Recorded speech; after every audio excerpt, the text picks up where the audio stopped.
Assalamualaikum warahmatullahi wabarakatuh. Halo pemirsa, jumpa lagi kita hari ini di obrolan budaya Perempat RRI Mataram. Nah sahabat Sasambo, kain tenun merupakan salah satu warisan budaya Indonesia yang luar biasa. Salah satunya bisa kita jumpai di Desa Sukerare, Lombok. Nah pagi hari ini melalui obrolan budaya Perempat RRI Mataram, saya Benny Pratama dan juga rekan Oming Arini akan mengajak sahabat untuk menuju ke Desa Sukerare yang konon katanya merupakan desa tenun pertama yang ada di Lombok. Nah sahabat, setelah ini kita akan menuju ke salah satu workshop. Di sana nanti akan ada rekan Oming Arini yang menjumpai beberapa narasumber dan tentunya menggali lebih dalam tentang kain tenun yang ada di Lombok.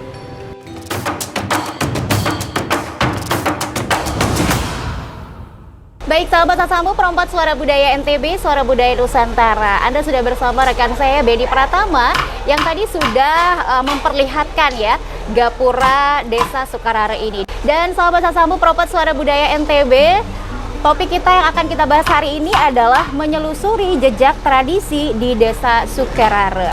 Tentunya ini yang menarik sekali ya, ini adalah warisan. Menenun ini adalah warisan sahabat Sasambo, dan bagaimana kita sebagai generasi selanjutnya untuk meneruskan warisan ini sendiri. Dan saat ini sahabat Sasambo, saya sudah bersama narasumber saya. Beliau adalah kepala desa sekaligus tokoh adat Desa Sukerare, Lombok Tengah. Langsung saja saya sapa, ada Bapak Saman Budi SAG. Halo Bapak. Halo juga. Sehat-sehat nggih? Alhamdulillah sehat-sehat. Baik. Bisa dibilang Bapak asli dari Desa Sukerare niki nggih? Saya putra asli Desa Sukerare yang kebetulan lahir di Buncalang, salah satu dusun yang berada di Desa Sukerare. Oke. Dan Pak, kalau boleh tahu nih Pak, bagaimana sih pengalaman Bapak di sini? Apalagi Desa Sukerare ini dikenal sebagai desa penenun begitu. Ya.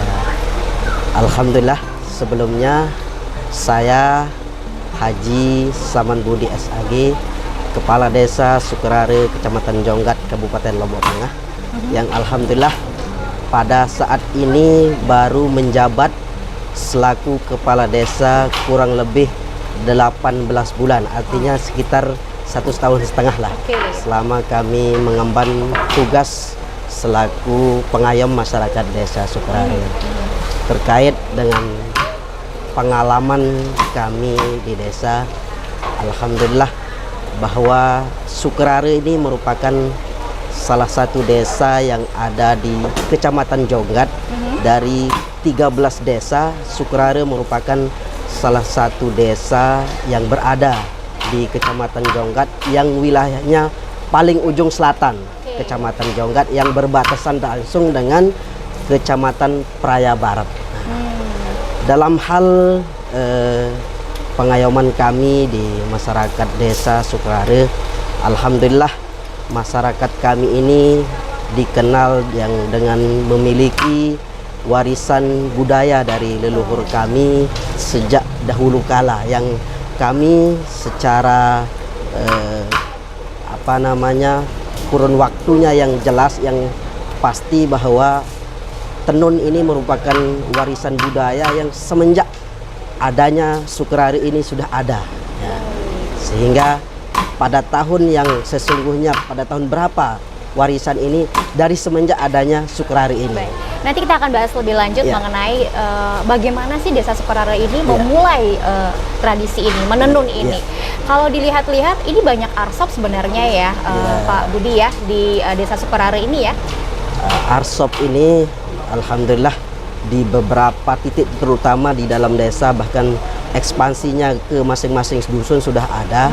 Namun alhamdulillah untuk di desa kita yang ada di 3 dusun, terutama Belong Lau, Ketangge, dan Belong Dayung, itu merupakan sentra daripada arsop kami yang ada di Sukerare, yang jumlahnya hampir ya tidak kurang dari 10 bahkan sampai 13-an atau 15 arsop yang ada. Oke, jadi salah satunya di arsop ini ya sahabat Sasambo, arsop patuh arsop begitu ya, Pak Budi ya. Dan seperti yang sahabat Sasambo lihat sendiri, di belakang saya juga ada nih warga juga yang mempraktekkan cara menenun itu seperti apa. Nanti juga saya akan ikut praktek ya Pak Budi ya. Siap. Tapi sebelum mempraktekkan cara menenun itu seperti apa, saya akan membahas lebih jauh mengenai warisan, yaitu berupa menenun ini di Desa Sukerare. Tapi sebelumnya sahabat Sasambo, saya akan mengajak Anda untuk melihat bagaimana indahnya Patuh Art Shop ini dan juga indahnya Desa Sukarare ini bersama rekan saya Beni Pratama. Silakan Beni.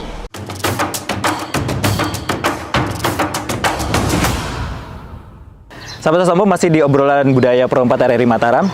Dan saat ini saya sudah berada di Patuh Art Shop. Tentunya untuk nanti mengetahui seperti apa kegiatan yang ada di Art Shop ini. Di belakang sana sepertinya sudah ada Pak Amin yang merupakan pengelola dari Art Shop ini. Langsung saja kita sapa beliau. Yuk.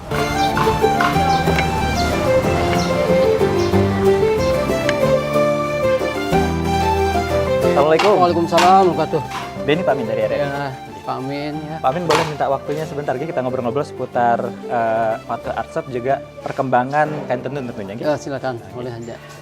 Nah, Mami, untuk kain tenun tentunya, Desa Sukarare ini kan terkenal sebagai kain tenun. Benar. Bagaimana Mami melihat potensi kain tenun di Desa Sukarare?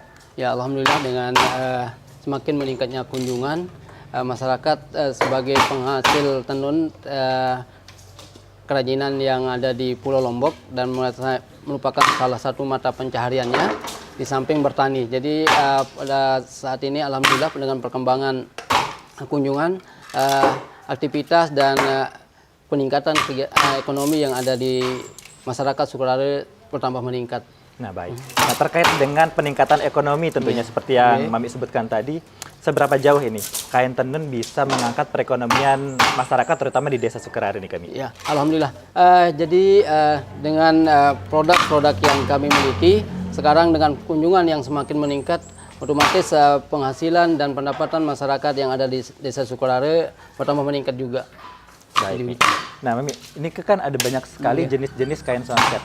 Kalau untuk pemilihan produk yang banyak diminati oleh pengunjung maupun pemesan nih, yang mana nih kami?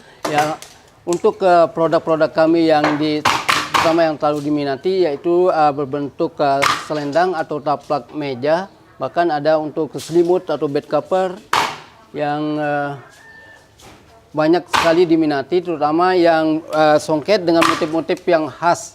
Terutama kami memiliki motif yang seperti dipajang di sini, ada motif Subhanale, karena itu motif khas kami di sini yang merupakan selalu dicari oleh pengunjung.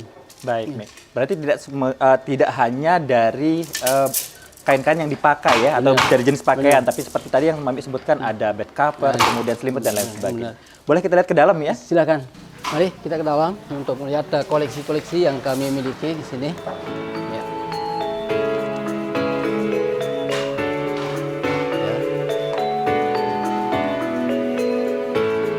Dan kami kalau dilihat ini banyak sekali corak maupun motif yang dihadirkan di tenun ini. Benar. Nah, memang karena kalau kita melihat di Indonesia ini kan banyak kain tenun nih kami. Kalau untuk Desa Sukarare sendiri nih kami, apa ciri khas dari motif-motif yang dihasilkan dari Desa Sukarare? Ya, kami memiliki spesial motif di sini yaitu Subhanale. Di mana Subhanale itu merupakan motif yang dasar yang pertama yang ada di Desa Sukarare. Di samping itu ada beberapa motif yang lain, di antaranya ada motif wayang, ada motif burung merak yang kita sebut dengan keker, kemudian ada motif bulan bergantung, rumah adat atau lumbung. Nah, dan setiap motif itu sebenarnya ada maknanya.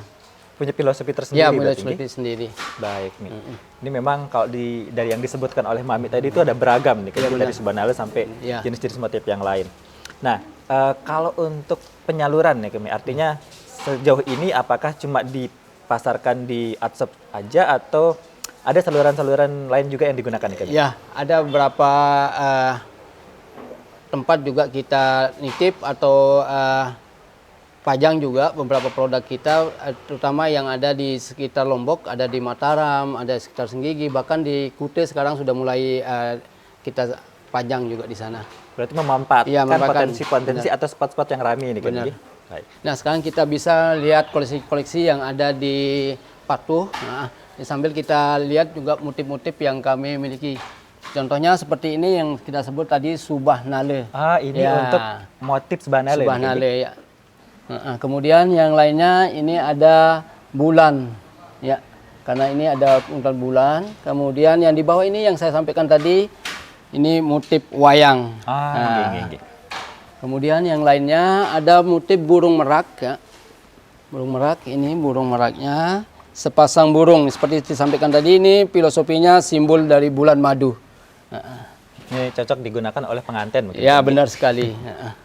Kemudian yang lainnya, di sini ada mawar ya, bunga mawar motifnya. Yang pernah dengar Nika juga ada motif kembang komak kalau tidak salah Minggi. Nah, itu kembang komak juga ada, kita punya di sini, biasanya digunakan ketika kita ada acara adat gitu. Iya. Baik. Nah, belakangan kan tentunya Mi, kalau berbicara tentang pemasaran nih kita tidak bisa terlepas dari yang namanya pasar online nih kan. Benar. Nah, untuk Patu Art Shop sendiri apakah sudah mulai masuk ke ranah atau pemasaran dunia online atau seperti Benar apa? sekali. Nah, kita sudah mulai menggunakan media sosial juga untuk pemasaran dari hasil kerajinan yang ada di Sukolari ini, terutama menggunakan ada internet, ada FB, IG. Nah, itu kita gunakan juga untuk pemasaran produk-produk tenun songket yang di Sukolari. Oke, luar biasa. Terutama di Berarti Patu. Nggih. sekarang untuk sahabat Sasambo di rumah, mungkin kalau misalnya tidak bisa datang ke Patu Art Shop sudah bisa mengunjungi medsos-medsos yang juga menyediakan kan tenun di situ. Gini. Nah, Mi, 2019 ke 2021 mungkin nih kan, mungkin semua lini sektor bisnis itu kena dampak oleh COVID. Benar sekali. Ini tentunya menjadi tantangan bersama ketika itu. Nah, tapi di luar misalnya COVID ataupun bencana seperti itu, biasanya nih Kemi, apa yang menjadi tantangan dari pemasaran kain tenun nih? Nah, untuk kain tenun sendiri, sebelumnya kita belum mengenal media sosial juga, itu tantangan. Kemudian tidak terlepas dari beberapa tantangan yang kami hadapi untuk saat ini, terutama faktor yang sangat menunjang untuk aktivitas di Desa Tenun ini. Di antara beberapa faktor yang jadi kendala, terutama di sini ada akomodasi, transportasi, di mana jalan-jalan yang ada di sekitar untuk menuju tempat kami ini agak sempit. Di samping itu banyak ranting-ranting, kemudian telepon juga kadang-kadang sinyalnya yang agak tersendat, kemudian air PDAM juga kadang-kadang mati, bahkan pada saat ini hari ini juga off. Kemudian listrik juga kadang-kadang terjadi pemadaman. Itu salah satu kendala pemasaran juga di dalam bisnis yang ada di Sukolari. Ya, mudah-mudahan tentunya masalah-masalah tadi ini bisa terselesaikan untuk pengembangan kain tenun yang ada di Desa Sukolari gini. Nah, nih kami saya beberapa tahun yang lalu pernah berkunjung ke sini. Ini belum seluas ini. Nah, kalau Mami melihat ini apa yang bisa dilakukan atau bisa dikembangkan oleh para penenun lain atau art shop lain ini, karena kalau melihat Patu Art Shop ini kan sudah termasuk yang senior nih kayaknya. Apa hal yang bisa mereka lakukan untuk mengembangkan bisnis kain tenun ini kami? Ya, tentunya tidak lepas dari inovasi yang perlu ditingkatkan, di mana di kain tenun ini juga setiap saat perubahan motif sesuai dengan permintaan. Jadi di samping itu tentunya tempat juga harus diperhatikan, tidak lepas dari apa yang kita kenal dengan sabta pesona. Jadi harus bagaimana keramahan kita terhadap tamu, bagaimana keindahan, kebersihan. Yang terakhir tentunya kesan dari tamu itu gimana, yang kita kenal dengan sabta pesona tadi. Berarti harus ramah terhadap tamu ini. Baik Mi, selain produk Niki tentunya ada produk-produk yang lain nih. Benar sekali. Boleh kita lihat nih Kami? Nah, ini kain tenun ikatnya yang dipajang di tembok, kemudian yang di etalasi juga ini tenun ikat. Kalau di sebelah kiri kami di sini ini semua tenun songket. Jadi di sini ada dua jenis tenunan, tenun songket dan tenun ikat. Tentunya kalau dari segi kualitas sahabat Sasambo sudah tidak perlu diragukan lagi karena sudah berpuluh-puluh tahun nih kami pasti menjaga kualitas. Nah, Mami dari perjalanan sekian puluh tahun nih Kak, apa harapan Mami terhadap perkembangan kain tenun khususnya di Desa Sukolari ini Kak? Ya, untuk kedepannya karena ini setengah jadi, kedepannya mungkin kita buat atau produk bahan yang sudah jadi. Contohnya seperti tas, ada untuk baju, ada bahkan selengkapnya untuk bed cover sama bantalnya gitu. Nah, ini kami tentunya luar biasa tadi. Ini juga menambah pengetahuan untuk sahabat Sasambo di rumah yang penasaran tentang kain tenun. Nah, cuma kalau untuk kegiatan langsungnya nih yang dilakukan oleh masyarakat maupun ina-ina yang ada di Desa Sukarare, yang bisa jalan-jalan sama siapa nih kami? Ya, nanti akan ditemani oleh Saban yang akan memandu ke kampung. Silakan. Ini Mas.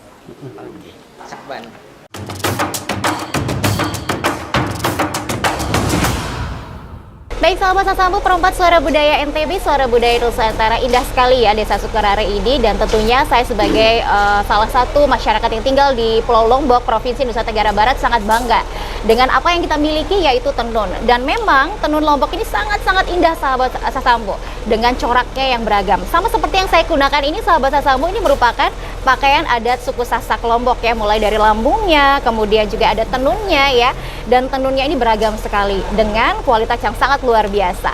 Nanti juga akan saya coba bagaimana cara menenun, karena yang menurut yang saya riset nih, menenun itu sulit ya sahabat Sasambu, tapi luar biasanya adalah anak-anak perempuan terutama di desa ini harus bisa menenun. Tapi sebelumnya sahabat Sasambu, saya akan kembali bersama narasumber saya dulu, Pak Budi. Saya mau tanya nih Pak Budi, karena menenun ini kan kabarnya itu dari yang saya dengar dari beberapa obrolan bahwa anak-anak perempuan di sini harus bisa menenun. Nah, bagaimana sih sejarah awal mula tradisi tenun di desa ini Pak Budi? Silahkan.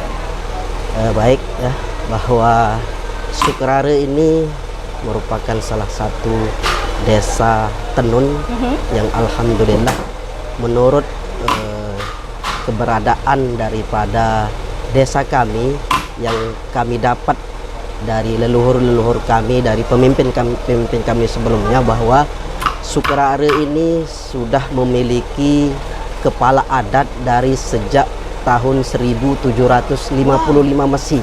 1755. Kami sudah memiliki kepala adat di desa ini.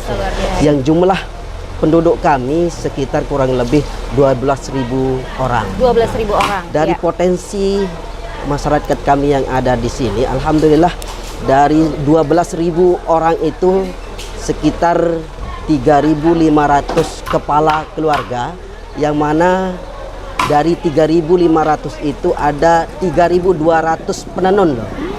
Yang itu dari anak-anak sampai lansia.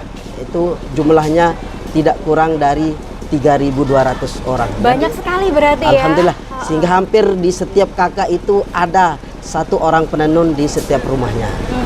Jadi kalau diomongin sejarah itu sudah jauh ke belakang begitu ya? Iya, jauh ke belakang, bahwa ini merupakan peninggalan daripada leluhur kami terhadap kegiatan budaya menenun. Baik, ini kan melibatkan bahwa dari 3.200 penenun yang ada di desa ini, itu kan kalau anak perempuan itu harus bisa menenun. Ya. Nah, ini apakah ada legendanya mungkin ya Ini Pak Budi ya? Begini ya, kalau di zaman dulu bahwa orang-orang tua kami itu dalam hal untuk berumah tangga, bahwa anak-anak perempuan kami itu diwajibkan untuk bisa menenun sebelum mereka melangsungkan sebuah adat perkawinan. Karena apa? Jangan sampai anak-anak perempuan kami itu nantinya terlalu bergantung hidup kepada suaminya, sehingga pada saat kesiapan anak-anak kami itu untuk membina sebuah keluarga, maka mereka pun harus bisa untuk menghasilkan sesuatu untuk anak-anak mereka. Maka salah satu yang menjadi penekanan kepada orang-orang tua kami bahwa anak-anak perempuan kami itu harus bisa menenun sebelum mereka melangsungkan perkawinan. Jadi bisa dibilang bahwa orang tua zaman dulu, terutama di desa Sukarare ini, sangat memperhatikan anak perempuan ya. Jangan sampai hanya membawa diri saja, ya, ibaratnya seperti itu ya. Itulah. Melangkahkan kaki ke rumah orang lain, harus mampu untuk membina keluarga. Bisa menghasilkan sendiri begitu ya. Dan kalau kita lihat dari proses menenun itu Pak Budi, sebenarnya butuh kesabaran juga ya Pak Budi ya. Talenta dan kesabaran itu pasti wajib ada, karena saking sulitnya masalah menenun ini, sehingga kesabaran itu sangat dibutuhkan. Dan itu bisa berefek pada rumah tangga. Ya, dan kesabaran itu memang ada pada jiwa-jiwa anak-anak kita yang perempuan. Betul sekali. Baik, jadi kalau kita lihat ini ya, dari tahun berapa tadi sebelum Masehi Pak Budi? Itu dari 1755 kami sudah memiliki kepala adat atau tokoh Luar adat di biasa. Desa Sukarare. Bisa dibilang dari tahun 1755 itu apakah tradisi menenun ini sudah menjadi bagian dari kehidupan masyarakat? Sudah menjadi bagian daripada kehidupan masyarakat. Seperti yang tadi bahwa di samping kegiatan masyarakat kami di sawah ataupun di ladang, alhamdulillah ini merupakan warisan leluhur yang tadinya kalau mereka sudah bekerja di sawah, setelah selesai mereka langsung menenun. Nah, itu Luar biasa ya. Jadi memang perempuan-perempuan di Desa Sukarare ini hebat-hebat ya. alhamdulillah. Luar biasa sekali. Karena kalau kita lihat corak-coraknya di Sahabat Sasambu itu emang cantik banget. Saya pernah kemarin jalan-jalan ke sini ngelihat untuk memasukkan satu benang itu, aduh, itu benar-benar butuh konsentrasi Rumit tinggi ya. itu. Rumit sekali. Nanti akan saya Rumit. coba Sahabat Iya. Sasambu. Nah, ini terkait mengenai alat tenun ini sendiri begitu ya. Apakah ada alat atau metode khusus yang digunakan dalam proses menenun, Pak Budi? Nah, terkait dengan adat ini kan seperti yang di belakang Iya. Mbak ini adalah memang seperti ini, tidak ada namanya perubahan dari semenjak dulu sampai sekarang itu seperti inilah alat yang dipergunakan oleh anak-anak atau ibu-ibu kami dalam menenun. Saya jadi penasaran siapa yang buat alat ini pertama ya Pak Budi ya?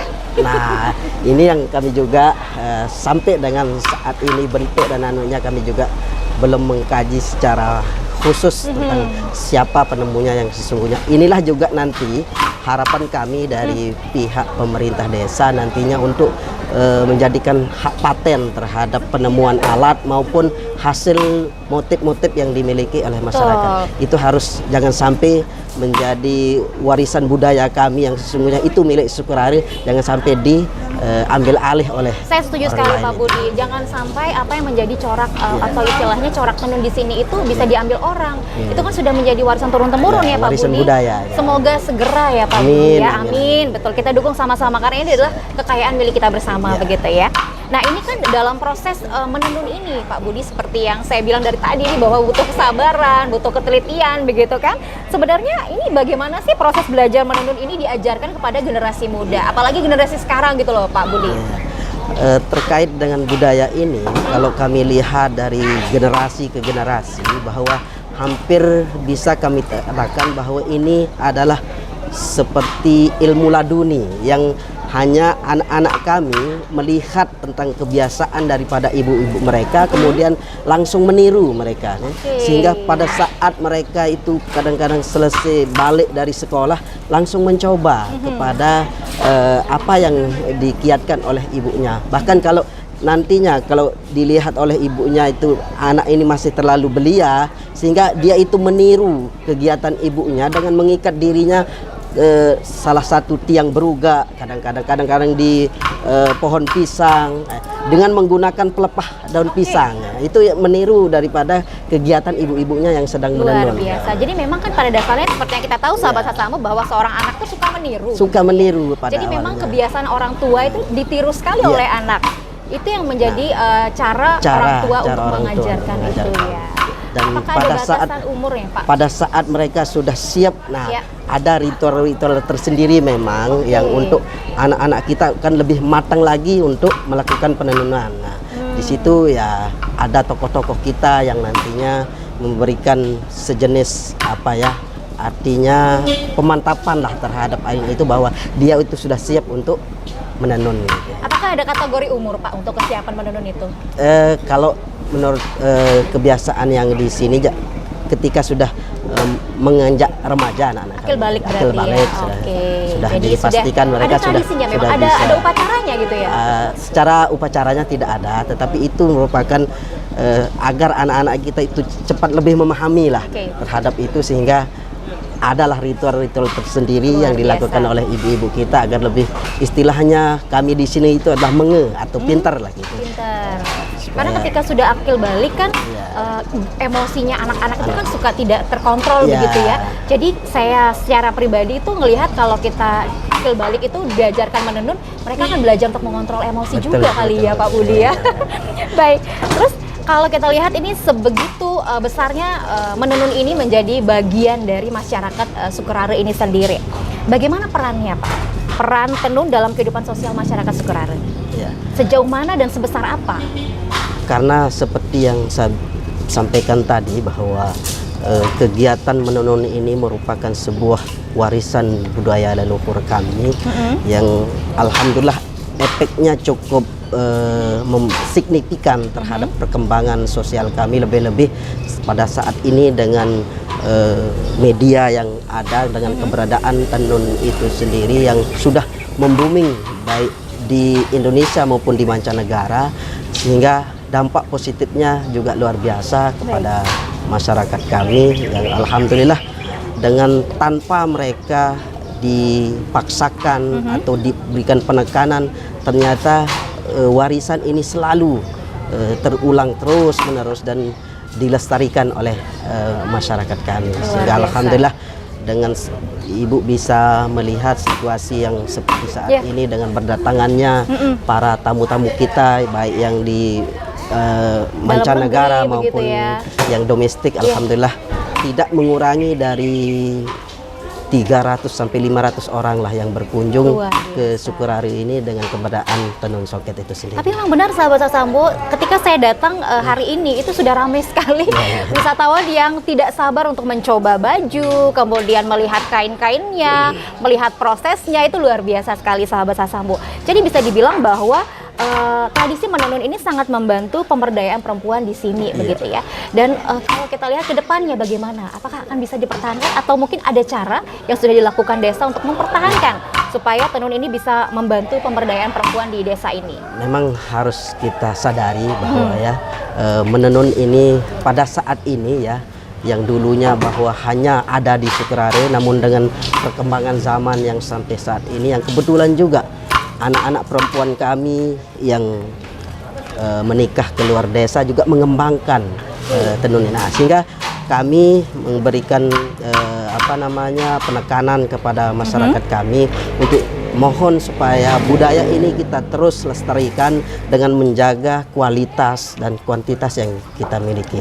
Yang tentu sekali kami juga berpikir bahwa dengan semakin berkembangnya teknologi yang sampai dengan saat ini, agar jangan menjadi kekhawatiran kami supaya ini tidak terjadi kepunahan, maka kami di desa berupaya untuk terus-menerus kiat daripada keberadaan budaya tenun ini harus terlestarikan.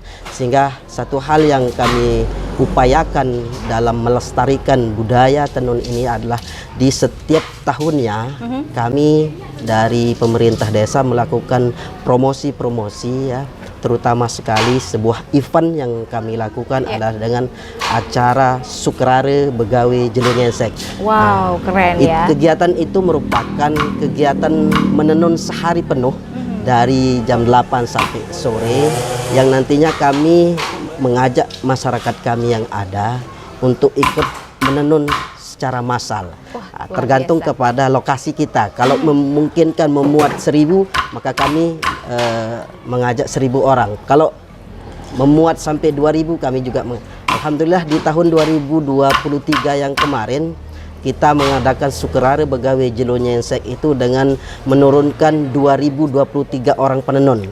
Sehingga alhamdulillah dengan 2023 orang penenun itu kami dapat mencapai rekor muri dunia Indonesia yang pertama kali. Luar biasa sekali. Nanti kita bakal ngobrol lagi ya Pak Budi ya, karena rekan saya Benny sudah siap nih untuk menelusuri bagaimana indahnya desa Sukerare ini dan bagaimana proses-proses dari menenun ini sendiri, memintal atau bagaimana cara menenun. Kita lihat bagaimana kelanjutannya, langsung saja rekan saya Benny, silahkan.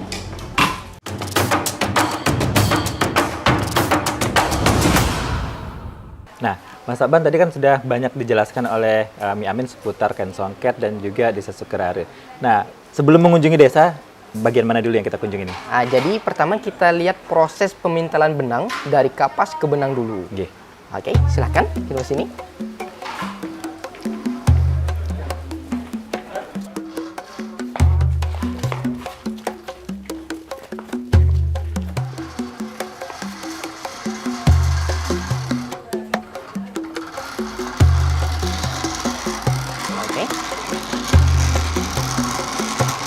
Untuk prosesnya, ini bisa dilihat bahan yang digunakan yaitu kapas.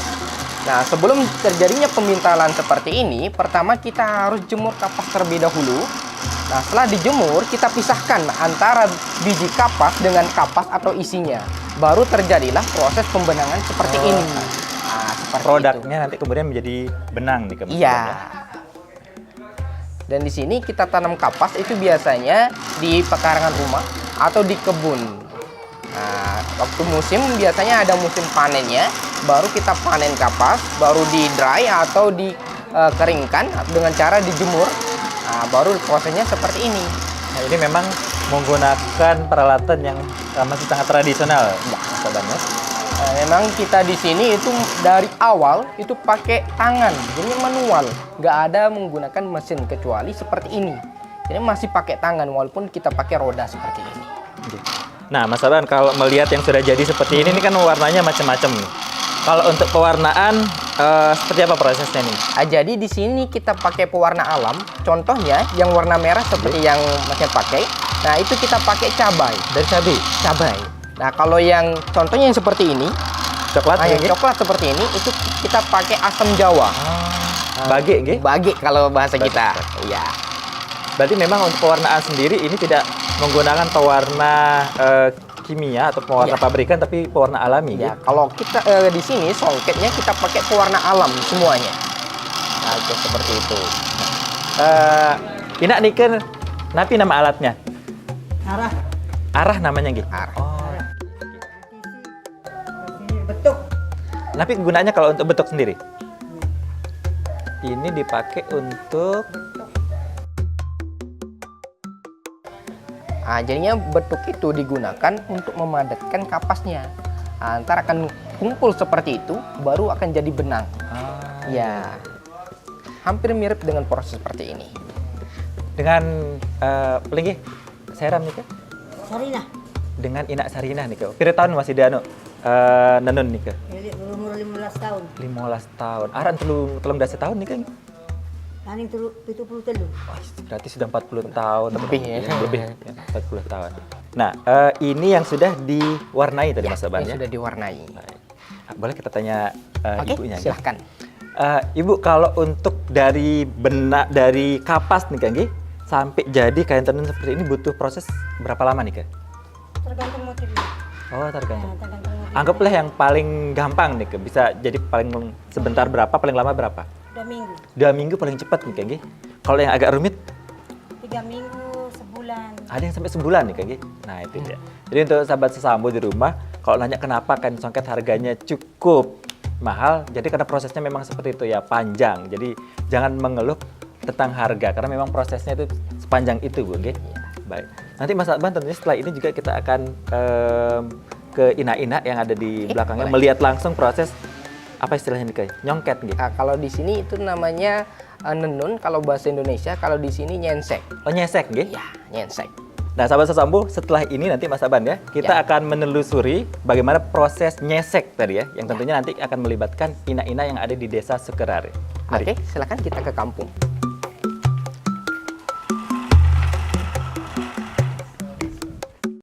Jelajah Nusantara.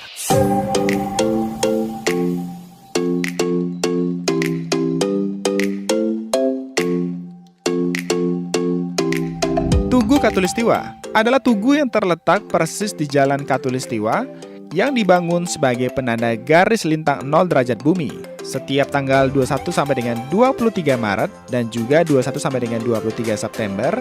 Tugu Katulistiwa menjadi lokasi diperingatinya Hari Kulminasi Matahari. Titik kulminasi merupakan titik ketika posisi matahari persis berada di atas garis Katulistiwa. Pada saat peristiwa ini berlangsung, bayangan benda akan menghilang selama beberapa detik. Dan peristiwa ini pun selalu menjadi hiburan menarik bagi warga dan juga wisatawan yang kebetulan berkunjung pada hari tersebut.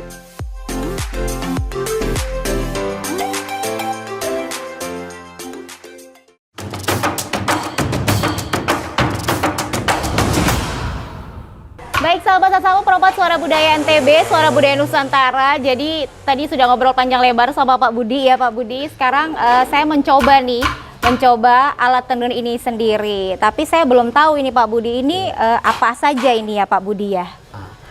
Ini yang namanya berire ya, salah Berire. satu alat yang Oke. ada di perangkat alat semuanya ini. Kemudian ini bentuk daripada motif yang ada di sini adalah motif bulan. Motif bulan. Motif bulan ya. Kemudian dari segi pewarnaan ini menggunakan warna alami bukan sintetis ya. Oke. Ini yang sering-sering sekali untuk saat ini yang menjadi tujuan untuk mencari motif yang seperti ini dengan benang yang benang alami yang bukan sintetis. Oke, jadi benang alami ya. Tadi kita juga sudah lihat rekan kita Benny memperlihatkan proses pemintalan benang itu ya, Iya, iya. dengan proses alami sekali begitu ya, Pak Budi ya. Saya boleh coba ya Pak Budi ya? Ya, Cel. Oke. Gimana ini? Ini pukul 3 kali kayak gini. Tangannya begini. Di sini. Ya, itu deh. Pukul 3 kali. Itu butuh kesabaran loh itu, Mas. Kok nggak bunyi? Nah, salah mereka. Oh, salah. Gini. Sedikit. Nah, lemah. Ya.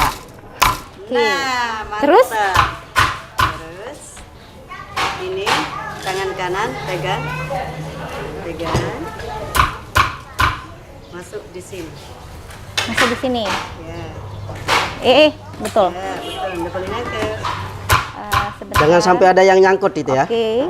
Tidak boleh ada yang menyangkut. tuh, Ada nyangkut yang itu. nyangkut ya. Nyangkut lagi. Nyangkut Nyangkut, lagi. nyangkut. Ah, nyangkut ya? Dikembaliin dulu. Balik. Nah. Bentar. Diangkat atas sedikit itu nyangkut lagi itu satu. Atas salah. Oke. Wah, susah sekali sahabat Sasabu. Tangannya Ya, Kalau nyangkut itu pasti putus nanti, Mbak. nyangkut. ya. 1, 2, 3. Oke. Nah. Wah, luar biasa ya. Ini baru proses untuk memukulnya saja sahabat Sasabu, belum proses benangnya. Nah, ini tangan kanan. Masuk. Sini. Ya, ambil pakai tangan kiri. Oke. Oke, taruh di atas. Di atas. Ini. Di sini, di sini. Sini. Ya.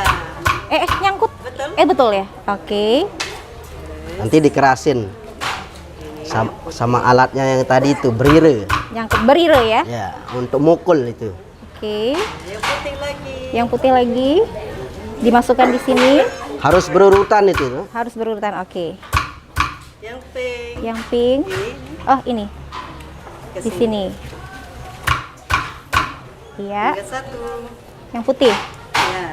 Oke. di sini. Nah, Oke. rapat Terus? sisir. Dirapetin.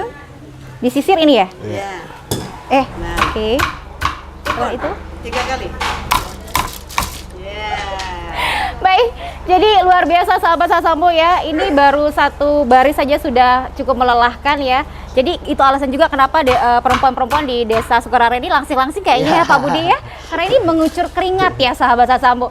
Baik, sebelum kita ngobrol lagi nih sahabat Sasambo, saya akan kembalikan dulu ke rekan saya Benny Pratama untuk menelusuri Desa Sukarare. Silakan Benny.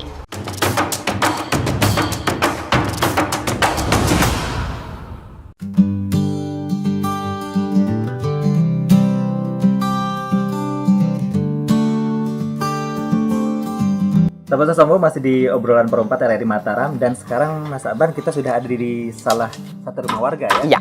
Ini dengan pelinggi saya rendah Ina Lale Isah nih kan nggih? Oke, Ina. Ina Lale pelinggi langan umur pira ya nyesek nih kan? Sana Langan pira, langan umur pira dia nyesek? udah 15 tahun kan. Langan umur 15. Makin pira umur deh? 55. Berarti sudah 35 tahun Mas. Iya. Luar biasa sahabat Sasambo. Belum dah 5 tahun dan nyesek, saya aja adalah pertama kali. Enak saja. Enak. Saya sih enak terus li anak kan jalur taan papun tuh banyak. Oh, anu berarti nih kan ilmu turun temurun nih kan nggih. Nah, lalu itu dia sahabat Sasambo. Ulang waktu meriak ternyadang rezeki anak tenine ternyadang cobahan meriak terlini. Nggih. Di anak keterbaik kita dibalut tidak lain. Itu dia sahabat Sasambo. Bahwa memang kemampuan atau nyesek ini diturunkan turun temurun kepada keturunan yang perempuan Mas Aban ya. Betul. Seperti yang dilakukan oleh Ina Lale sejak umur 15 sampai sekarang udah 50 tahun masih ya.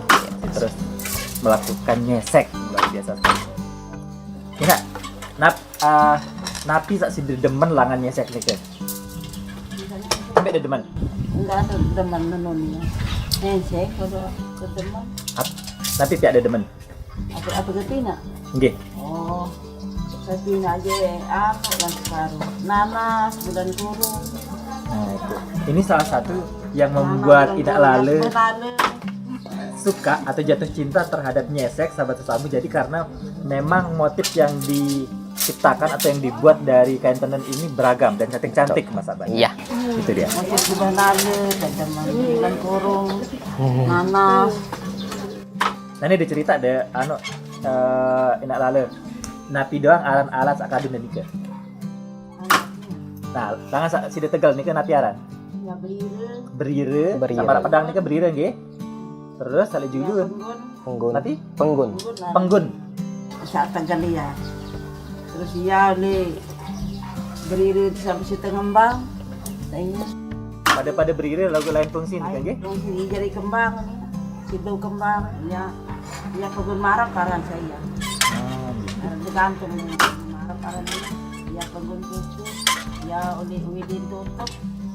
Widin lampa arannya. Ya widin tutup kayaknya. Mas Aban, saya dari yang saya ingatnya cuma yang pertama tadi itu. Yang berire. Berire. Selebihnya saya boleh dijelaskan ulang sama Mas Aban lagi. Iya. Dari yang paling belakang itu ada berire ya. Hmm. Nggih, kemudian di depannya Sama yang ini penggun. Oke, yang pertama yang berire ini fungsinya untuk merapatkan motifnya. Jadinya ntar akan dipukul 2-3 kali. Yang kemudian yang ini penggun ini fungsinya untuk mengatur motif. Sama dengan yang penggun yang ini semuanya. Katup ini juga fungsinya sama untuk mengatur motif.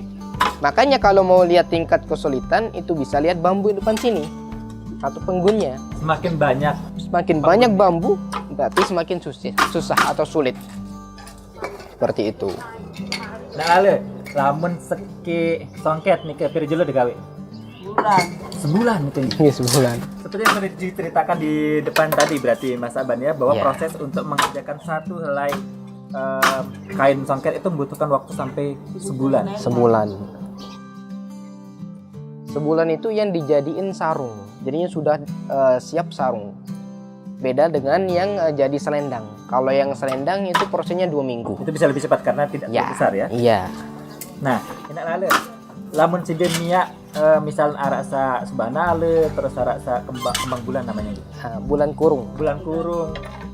Berbeda tanda miak nani misal jeloni nani jak tia no sebanale atau jeloni jak tia bulan kurung nggih para meno. Sesuai dengan pesanan nih kan nggih. Oh. Nah, sini kan wat cerita le dulu baru ini ke nak lale. Cerita lamun beda-beda gambar atau beda-beda motif, ya lain-lain arti ini kan nggih. Nah, nak lale nikah sak nikan depia napi aran motif. Sak nikah Remawe. Remawe kalau di bahasa Indonesia kan artinya apa Mas? Mungkin bisa dibilang Remawi. Oh, Ya kayak huruf-huruf Romawi seperti gitu. huruf Romawi Iya. ya. Sebenarnya terus mau mungkin baru aja bisa ada baru nih ya izin sekarang rumah. Nah, jadinya kalau subhanallah itu ada kayak hiasan di bulannya atau di bintangnya. Kalau yang Remawe itu tanpa hiasan, makanya ini lebih mudah. Oke. Namun saat ini enak lale. Kira jelo gawe sampai selesai bare.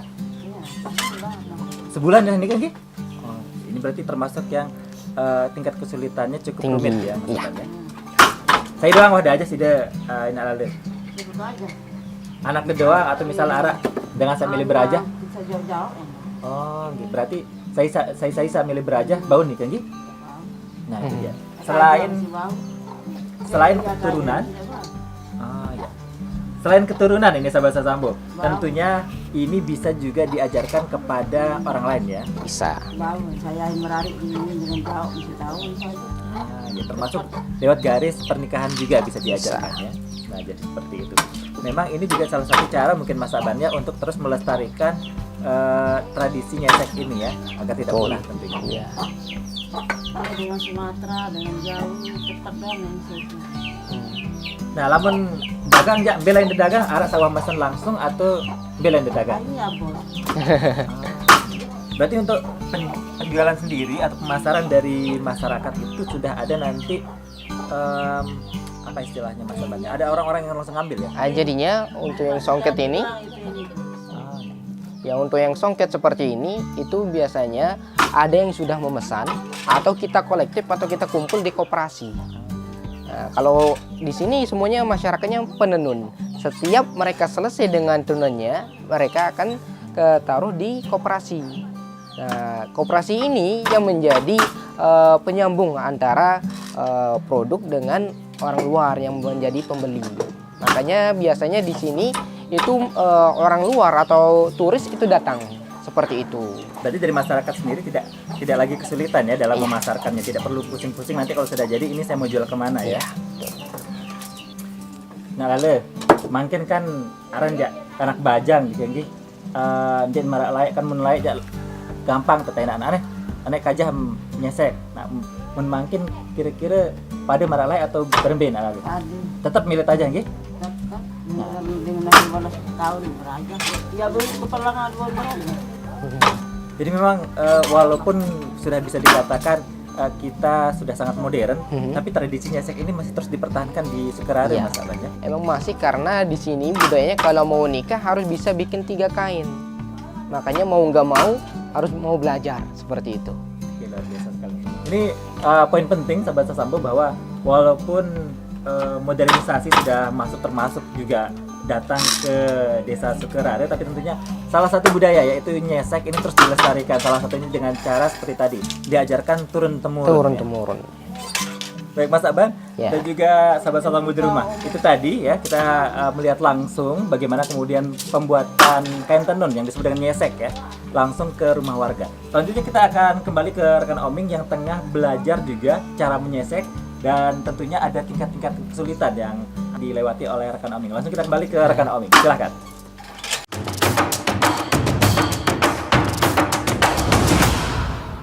Baik sahabat Sasambu, perempat suara budaya NTB, suara budaya Nusantara. Anda sudah melihat bagaimana rekan saya Benny Pratama jalan-jalan menyelusuri desa Sukarare ini jauh ke dalam sana ya. Dan sudah ngobrol-ngobrol, sudah melihat bagaimana proses pemintalan benang. Kemudian juga ngobrol-ngobrol sama salah satu warga yang sedang melakukan kegiatan menenun ini. Menarik sekali sahabat Sasambu dan memang luar biasa sekali ya sahabat Sasambu. Dan tidak terasa nih Pak Budi ya, kita udah ngobrol panjang lebar tadi mengenai tradisi ini. Menenun ini yang merupakan warisan dari nenek moyang begitu ya. Nah, bisa dibilang bahwa ini merupakan hal yang perlu kita jaga. Kita semua yang jaga, bukan desa Sukarare, tapi kita semua yang jaga. Sebagai closing statement nih Pak Budi, apa yang ingin Anda sampaikan terkait topik kita mengenai menenun warisan menelusuri jejak tradisi di desa Sukarare? Silahkan Pak Budi.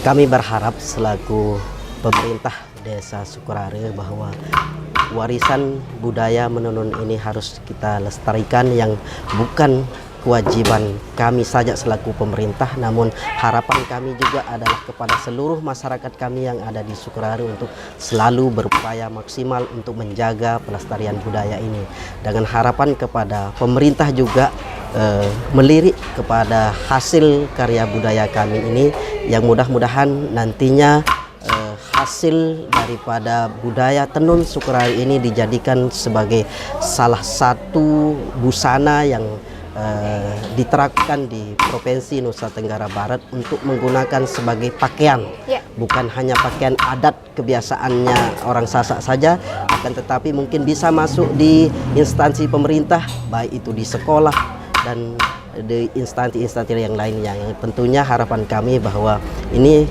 nantinya penghargaan terhadap masyarakat kami untuk dijadikan sebagai busana untuk di salah satu instansi atau seluruh instansi yang ada, dijadikan sebagai seragam lah untuk kegiatan sehari-harinya di dalam instansi itu sendiri. Baik, itu jadi memang harapan kami luar biasa ke depannya, dan kami juga berupaya maksimal untuk akan selalu melestarikan kegiatan ini dalam bentuk mengajak seluruh masyarakat kami untuk dalam satu kegiatan yang namanya Festival Sukarare Begawi Jaiwuna Nyesek itu, sebagai untuk memberikan rangsangan kepada mereka supaya selalu ingat bahwa kalau berbicara tentang tenun maka orang akan ingat bahwa itu adalah Sukarare ya. Itu harapan kami. apalagi kalau kita lihat tadi ya, saya sempat mencoba begitu alat ini ya, dan memang sahabat Sasambo luar biasa ya. Sulit, kalau saya bilang sulit ya, sulit sekali. Butuh konsentrasi tinggi, butuh kesabaran, itu yang sangat penting sahabat Sasambo untuk menghasilkan selembar kain yang saya pakai ini. Sahabat Sasambo itu membutuhkan waktu yang luar biasa. Dan salut sekali untuk perempuan-perempuan hebat di Desa Sukerare ini Pak ya, bisa meluangkan waktu di tengah kesibukan, tetap melestarikan budaya dan menjadikan warisan ini sebagai bagian dari kehidupan. Terima kasih sekali lagi Pak Budi atas waktunya sudah berbagi cerita mengenai Desa Sukerare ini. Saya pribadi berharap agar apa yang menjadi harapan Bapak dan juga harapan warga desa di sini bisa terkabulkan dan juga bisa terus meneruskan warisan yang dimiliki ini. Terima ya. kasih. Sekali lagi terima kasih Pak Budi. Sama-sama. Baik sahabat Sasambo, perempat suara budaya NTB, suara budaya Nusantara, sudah panjang sekali cerita saya mengenai menenun yang merupakan warisan bagi masyarakat Desa Sukerare ini. Dan tentunya harapan kita semua bahwa tenun ini bisa tetap menjadi hal yang sangat kita banggakan, khususnya buat pulau kita tercinta, provinsi kita, dan juga negara kita tercinta, karena ini adalah mewakili nama baik dan juga menjadi bisa dibilang mungkin warna bagi bangsa Indonesia kita. Dan sahabat Sasambo, saya Oming Arini akan menyerahkan langsung kepada rekan saya Beni Pratama. Silahkan Beni.